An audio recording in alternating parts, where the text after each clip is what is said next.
All right. Let's get this out of the way first. The thoughts, views, and opinions expressed on Tailboard Talks Firefighter podcast are solely those of the speakers, guests, and host, and do not in any way represent the thoughts or views or opinions of any other employer, partnership, or sponsor. The material and information in this podcast is for general information purposes only. It should be used at the listener's discretion. What's up, everybody? Welcome back to Tailboard Talks Firefighter podcast. My name is Chris. I'm your host from 4th Shift Firefighter, and happy FDIC week. If you're listening if you're listening on time, it's 16th or 17th or something like that. So you got a few days left of FDIC Indy. Hope you're having fun down there. Hope you're having a lot of good training and bringing back lessons and stories that will impact your career in a positive manner, because we all know there's the possibility of the opposite going down to one of those events. But hope you're having a good time. If you are down at FDIC, and you listen to this before you leave, make sure you go by the Rescue 1 CBD booth or tent or whatever he's got. Go see John down there, Rescue 1 CBD, and tell him, hey, I heard about you on the Tailboard Talks Firefighter podcast. And if you go online and do that and use code TAILBOARD, you'll get 15% off at checkout online. If you go there and say that to him, maybe you'll get a smile. I don't know. Maybe you'll get a discount. I'm not sure. But if you remember from the episode we did together, and I can't look back that quickly, it must have been 2 years ago or a year ago. But FDIC for him, like 2 years ago, was a big deal because if you remember, Rescue 1 CBD test to 0.000 to make sure there's no THC. So totally TH-free CBD. But like days before going down to FDIC, he got his batch in, did his second sample testing on it, and it was not 0.000. It was like 0.001. And he had to make a tough decision. And he decided to scrap the entire wheelbarrow of CBD that he was going to bring down to FDIC. Major letdown for people because they were looking to show up and buy it there. I think he was getting going on the online business, but he was selling primarily direct to consumer through events. And so they're like, oh, cool, I'll go down there and I'll see this guy and I'll buy his product. So he showed up with basically a handful instead of a truckload full. Big deal. But that was the proof of kind of who he is as a company. And that's why I really like what he's doing and how he's operating, because he showed that he's going to stand by it. He says that it gets tested at the lab, comes back 0.000. Then he runs his own test on it, 0.000. And if it's not that, then he's not going to sell it. And days before the biggest event to date, or at that time, he could have shown up for, he had that conflict, and he chose, in my opinion, to do the right thing. Scrap the batch, explain, say sorry, but say, hey, this is exactly what I told you I was going to do. If it's not going to be perfect, then I'm not going to sell it. So that won me over. When I heard that story, I think he told that on the episode we did. If you go back and look, I think it's called Rescue 1 CBD is Changing the Game. Check it out. Awesome dude. They got a roll-on that I used after my bike race on my sore little leggies. They have oral solution. They have a nighttime formula. So go check them out. This isn't meant to be a big commercial. Of course, I'm an affiliate, so I like what they do. So I want them to do well. But this is just appropriate timing, right? FDIC was a big deal for him a few years ago. So why not tell his story? Now, let's get on with the episode. Being down at FDIC, there's a lot of stuff down there. A lot of like smart stuff. A lot of advanced stuff. Lessons, hot classes, all that stuff, right? There's also a lot of fundamental stuff, which I think is pretty cool. You can go down there and take an entry-level class and get your feet wet with very basic things, which I think is perfect. So I wanted to use today to go back to those basics a little bit and revisit something that I used to do on an annual basis, then more, and I've presented this topic numerous times. Take a different look on it today. And it's the Firefighter Wellness Ladder. If you don't know what I'm talking about, it's the 4 points of wellness that I've kind of figured out, and Kurt's helped me out with it.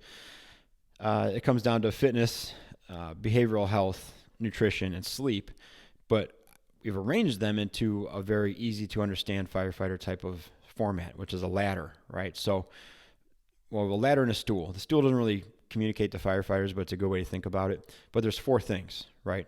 Nutrition, sleep, fitness, and behavioral health, or stress management, or mental health, whatever you want to call that 4th one. We're going to talk about that. So let's start with the stool one for just understanding, right? If you have a stool, 4 legs, and one leg is short, so let's say the fitness leg is short, the stool rocks a little bit, you gotta pay attention and stay balanced on those other three things that are the appropriate length. If two legs are short, then you're either teetering back and forth, or you're slanted to one side. Very uncomfortable. If three legs are short, it gets worse. And if all four legs are short, you can't reach the counter and the cookies are up there and you're not happy. All to say that we got to keep track of these four things to make sure we're more or less balanced, right? And that's what helps us kind of keep our equilibrium and our not even homeostasis, but just stay good, right? Stay good and stay balanced and make sure everything's at the right level. Now, the ladder metaphor is exactly what it sounds like. If you imagine a ladder, right, the bottom rung of that ladder, the first one you step on to get climbing is sleep. And then the second one is nutrition. And then the left beam is going to be fitness, and then the right beam is going to be the stress one, the mental health, behavioral health, stress management one. And they're arranged in a very specific fashion like that too. Sleep, unfortunately, and I say that earnestly, unfortunately, is the starting point for a lot of good and a lot of bad. So we got to pay attention to it. That's number one. That's like your foothold to get moving. Nutrition is right above that, right? Because you may have heard the old adage, like you can't outwork a bad diet. It's true, unfortunately, again, but that's the second rung. And then you have the beams of fitness and the mental health one. Now, same thing when you go through academy, when you're training, when you survive as a firefighter, you hear the old adage of like maintain 3 points of contact, or the old rule of maintain 3 points of contact. Same thing, right? If you have 3 points of contact, you're doing fine. You're carrying something, you're moving, you can progress up the ladder. If you have 2 points of contact, you're probably standing still. So let's say that your mental health is crap and your nutrition is garbage. You have 2 points of contact. You have sleep, which is, I guess you're sleeping a lot, and you're working out. You're still not progressing, right? You're standing still, not great. And then at 1 point in contact, you're pretty much falling off. So we try to maintain 3 points of contact. 4 is great, right? You can still slide both hands up the beams while you're carrying tools. 3 is acceptable, 2 is tough, and then 1 is not good. So we use these things to communicate these 4 pillars of wellness. And that's what we're going to kind of go into today. Now, every time I talk about this, I like giving this talk when I go out to departments or when I've presented at seminars, because it turns into not one of those terrible raise your hand and show me this thing, but I give out, first I start with like, watch out, here's the boogeyman. If you don't sleep, your testosterone goes down 3 million % and your chance of mortality goes up 7 million % and blah, blah, blah, all that stuff. And then we go into like, well, here's ideal, right? Here's the ideal situation for sleeping. You're taking advantage of it, and there's 6 to 8 hours of high quality sleep in a cool, dark room with no blue light, no caffeine, 4 hours before you go to bed and all that stuff. That's ideal. And then we come back to the middle and be like, what are we actually dealing with here? And that's where I get to hopefully become more interactive. I say, write down what you're dealing with compared to the gutter and compared to the castle. What are you living in? And we kind of get to go. And when I present this to new hires, I say, write this stuff down, because we're going to track this. We're going to establish it now, your first couple days, and then we're going to revisit it kind of throughout here. And we're going to see like which one's lacking. At 6 months into probation, is your sleep lacking, or is your nutrition lacking, or is your fitness completely fallen off? And we kind of keep track of these things through their year. The way I'm going to do it today is I'm going to employ a different tactic, because if you're really that interested, I will absolutely do an episode on sleep and fitness and mental health and whatever the fourth one is, and give you specific details. I should probably know these things by now. Give you specific details on every single one, stats and facts and figures and all that stuff. But you can look it up, and you're smart people. I know if you're really that interested, you can look it up. What I'm going to do is what I do in my other talks and say, listen, and this is mostly when I'm talking to other practitioners. If I go to a seminar where there's other fitness people there or other wellness people there, I'll take this approach at it and say, you're going to learn a couple things, maybe. Like, it'd be cool if I can teach you a few things today, but we're the same person, right? My real goal is to give you different viewpoints or different looks at something you already know, so you can take that and communicate better to the people you're trying to instruct. And that's kind of going to be what today is, because you're all smart people. We're all pretty much the same person. So I'm going to give you beyond the facts and figures stuff, beyond the scare tactic stuff, and beyond like the idealistic get 7 to 9 hours of sleep and wear blackout mask and use blackout curtains and all that stuff. I'm going to give you some real stuff here. Okay. So we're going to go one by one. I had to write down notes for this one because this is stuff that would usually come up in conversation in a group, but I had to have a conversation with myself, which obviously, I mean, I'm okay with. I record it weekly, But I got some bullet points here. So let's start with sleep, okay? And I'm going to give you 2 bullet points, 2 pointers, 2 tips, 2 somethings for every category. So first is sleep. And the biggest thing I've found that can help me with my sleep, with working on a busy ambulance and now moving to a Quint, is coming to terms with your situation. Just accept it. Get your head wrapped around it, understand the details of it, know what you're in for, and then get rid of any false thoughts or expectations about it, because that's where the rub is going to be.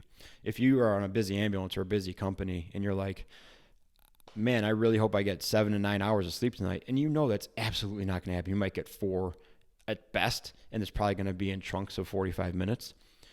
But if you go in every night angry because you're expecting 7 to 9 for some weird reason and you get 4, that's where the big rub is. That's where everything falls apart.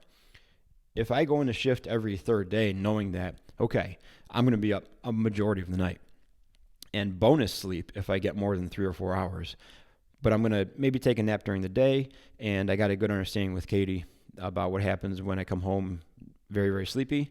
That's my situation. For the next 2 years, that's what I'm doing, and it doesn't have to be awesome. It still sounds terrible, and you can say it sucks, and you cannot like it, but at least you're not lying to yourself and setting yourself up for a fall, right? So the first thing I'm going to give you is first point of advice, if you will, I will give you on sleep when it comes to the firefighter wellness is coming to terms with your situation, understanding it, accepting it, and not lying to yourself and getting frustrated because you set some weird expectation that doesn't exist, okay? Now, number 2, I kind of mentioned it, is communicate your needs with the people that depend on you on the day after shift. And for me, this is Katie and the kids. For you, if you're going to a second job, your family, your friends, whatever you got going on the second day, your dog, whatever, right? But they shouldn't be wondering. They should only be wondering how much sleep you got, not how you're going to act when you get that much sleep or that little sleep. So Katie knows that I'm not a good napper. I'll tell her like, no, we slept for like 45 minutes last night, and I'm going to choose not to nap and just try to push through as hard as I can until about 4 or 5 in the afternoon and then crash like dramatically and catastrophically. She knows that's what I'm going to do. She knows I'm going to try my best. I'll probably be a little bit of a jerk, but that's what we have figured out. She should know that. That's only fair that she knows that. And it's only fair she knows that if I get 5 or 6 hours of sleep, that the expectation's back on me, not to act like a jerk. Like, that's enough. That's enough to get through to nighttime when you're off of kid duty and you don't have to be a parent anymore and you can chill out. So she should only have to wonder about how much sleep I got, not how I'm going to act. But that takes some conversations. They can be tough because, listen, while I'm at work and I'm up all night, she's up all night too, with Nathan and Sawyer each turning 5 and 3 respectively in the next couple weeks here. She's not getting a full night of sleep. And some nights when I do sleep, she's up 3 or 4 times a night because they're coming in the room. So it's unfair for me to be like, well, I slept all night. So did you. So you should take care of the kids because we're even. It takes communication, right? All that to say, that's my second bullet point is you're going to be short on sleep. Once you understand and you come to terms with your situation, help the others around you, right? Help the others around you know what to expect. You know what to expect. You know what you're going to be like. Why are we making this such a mystery every single day? So communicate with those around you, the people that are going to depend on you the day after shift, what to expect when you're short on sleep. So yeah, you can already see this is not like the typical, okay, make sure that the room is dark and set it 64 degrees and all that stuff. This is stuff that you might actually use, which I think is kind of cool. All right, let's move on to nutrition. Now this one is going to be a little more facts and figure-y, but only because it's something I'm working on right now. And that's number 1 suggestion is to eat more protein. This is something that is always a great discussion point when I go out to departments and give like a nutrition aspect of a talk, is that protein is super duper safe. For a long time, there's a lot of fear about high protein ruining your kidneys or your liver or whatever, and that's pretty much debunked at this point. They did studies where they're like up to 5 grams per pound of protein for an extended period of time. I think it was 5, no adverse effects. And then even 3 was like considered high for a while, but they figured out like 3 is completely manageable for a long-term diet, 3 grams per pound of body weight. Now the number in the book is 0.8 to 1.2 kilograms per pound of body weight. That is way too much silliness for me. Round up. 1 gram per pound of body weight would be super awesome if you can eat that every single day. And it might sound like a lot, but it's going to fill you up. It's going to take care of a bulk of your calories that you need for the day. And when you start looking at it, 1 protein shake is like 25 grams of protein. A couple meals plus 1 protein shake and a couple snacks, you're not that far off, right? So maybe set it at a pretty easy rate first. Maybe put like 100 grams. Even though it's not your body weight, put it at 100 grams. See if you can hit 100. See how quickly you hit that and how manageable it is. And then say, okay, maybe I'll go up to 125, 150, 175 till you get to your body weight. If you're above 175, right? But like I said, it's been debunked that it's bad for your kidneys and liver. I say go for it. Eat more protein. Now, the second point here runs into a little bit of cultural clash potentially. But it's in the effort of getting everybody to eat together. That's the point of this next bullet point. Because typically what you'll have, and I have a few outliers in my department who don't eat with the crew, not for this reason, which is super weird. But typically they'll say, I don't want to eat what that guy's making because it's garbage. I want to eat quote unquote cleaner, healthier food. I'm going to bring my own food in and eat my own salads and whatever else because I'm not eating the slop he's making. Understandable, completely understandable. My suggestion that would be like eat at the table at the same time at least, right? Don't go eat in a different room like a weirdo. Eat at the table at the same time at least. But I would also say that if you're going to create a stink about it, you should know how to cook. So my bullet point number 2 on nutrition is learn how to cook what you want to eat and make sure that everybody else wants to eat it too. Then you can volunteer to cook. You can say, hey, do you mind if I cook on Tuesday? Because thanks for cooking, but I kind of want to try this thing out. I've been making it for a while. It's really good. Unless you're in a very, very traditional department where there's a chef and that's the only person that can do that, I'm sure that person would be like, yeah, how about you take lunch and I'll do dinner. They'll split up with you. They probably won't mind a break. They probably won't mind a little bit of assistance, especially if you go shopping off shift. Listen, that's something I have gained such an appreciation for guys who shop off shift and bring the food in for shift. I never considered it a possibility. I was never going to do it. And then probably 4 years ago, I went to Station 1 where the guys did it, and that was the thing. It was so nice. It was so incredibly nice to not have to go shopping. And then I went to another crew where they didn't do it, and it was like noticeable. And then now Kurt does it, and it's so nice, dude. Or Mickey does it, it's so nice. If you got that much ambition, and if you want to kind of improve the culture, eat together. If you have a conflict on what you're eating versus what they're eating, volunteer to cook. Learn to cook and bring that skill in and get everybody together. Now notice, I'm not telling you, besides eat more protein, like eat this much vegetables and this much starch and all that stuff. This is where I think the rubber hits the road when it comes to nutrition. You got 2 days off to eat good, okay? Quote unquote good, like clean, healthy, whatever that means eating. I would challenge you and I would ask you respectfully, like, I know this isn't what you love to eat. Can you stomach it for like a meal so we can all hang out together? And you know what? If you want to go buy your own stuff and cook it at the same time and eat with us, I would love that. But like, let's all eat together, right?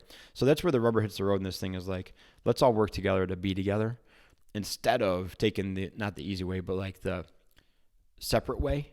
Okay. So that's what I'm getting together this one. Like I said, a little bit beyond the nuts and bolts of this stuff, but let's start looking at it from a different viewpoint, right? All right, I'm coming back around now to fitness, okay? Hopefully I don't lose you with the nutrition one. I tried to get a little bit out of the box on that one. Hope you didn't mind it. Now, fitness one. My number one suggestion with this is don't shrug off Pop Fitness. And by Pop Fitness, I mean getting your steps on the Apple Watch, doing yoga videos, anything that you think is cheesy or dorky or nerdy or lame, or for the housewife or for someone that's like, that's for the public. I'm a high impact tactical athlete. I can't do that stuff. Don't shrug that stuff off. Because if you shrug that stuff off and you do nothing, that person that's not the high impact tactical athlete is doing more than you and they're better than you probably because they're doing something. Dude, getting 10,000 steps in, it's not that easy sometimes. And doing a DDP yoga video may feel weird and goofy. It's tough. I promise it's tough. Guys are going to giggle at you. You may giggle at yourself. You might not do it around other people or even tell them you do it. But if you get a little bit vulnerable and get a little bit cheesy, the pop fitness trends that bubble up to the surface, I wouldn't shrug them off, okay? Especially if you're not doing anything. If you're not doing anything, listen, they're popular and they're attractive for a reason. They're usually a low barrier of entry. They're highly doable. They push a little bit of regularity, or at least like consistency. And if you do it for a month, at least you did something, right? Now, if you're already in a training program and you're already doing this and that, you probably won't have much use for it. It might be a fun little something to add in. I know people that like ran a mile a day or did 50 push-ups a day or whatever individual little contribution they want to do above and beyond their program. That's cool. I see use for that too, because that builds a camaraderie I talked about with the nutrition aspect. But don't shrug something off just because you're a high-powered tactical athlete, especially if you're not doing anything, because that little something that might be stupid is more than you're doing. It might be actually pretty beneficial, right? I would love if everybody was on the same wavelength as me and Kurt, as well as in the mindset of like strength and conditioning and complex workouts and using circuits, and not quite to the CrossFit ethos of that stuff over there, but more the strength and conditioning side over here, where it's purposeful and practical and not just high intensity for the fun of it. And it's not competition based. It's more like skill and output based. I would love all that stuff, but let's face it, we're not. We're a wide variety of people in here. And if we all got 10,000 steps a day, we'd probably all be way better off. Okay. The second one kind of falls into that same thing. The second point that I want to give you on the fitness leg, or the fitness beam of the firefighter and wellness ladder, is try not to mistake being busy for being more active. Because I can tell you, I promise, I am busier now than I've ever been with the 2 kids and the job and this and the bike rides and all that stuff. I'm super duper busy compared to 5 years ago, right? I am not more active than I was 5 years ago. 5 years ago, I was playing hockey a few times a week and doing a bike ride and going to jiu-jitsu and whatever I wanted. Now, I'm trying to scrape together 3 hours of riding a bike a week. 2 of them are usually in the basement. I might get one other workout in there. The yard looks terrible, but my days are packed. So when it comes to fitness, don't mistake being busy for more productive. So what did I say? Don't be active, man. Don't mistake being busy for being more active. As you get busier, you have to make a purposeful movement towards movement. Is that a quote or t-shirt or what?